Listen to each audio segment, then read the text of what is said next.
Hello everyone, welcome to Helpful Solutions. In this video, we will explain Vizio TV not turning on and get it fixed in minutes. Number 1. Check power connections. Ensure the power cord is securely connected to both the TV and a working outlet. Number 2. Perform a power cycle. Unplug the TV from the wall socket. Press and hold the power button on the TV, not the remote, for 30 seconds. Plug the TV back in and attempt to turn it on. Number 3. Inspect the power cord and outlet.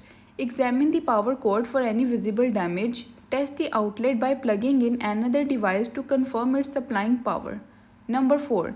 Check the remote control. Replace the batteries in the remote. Try turning on the TV using the power button on the TV itself. Number 5. Reset the TV.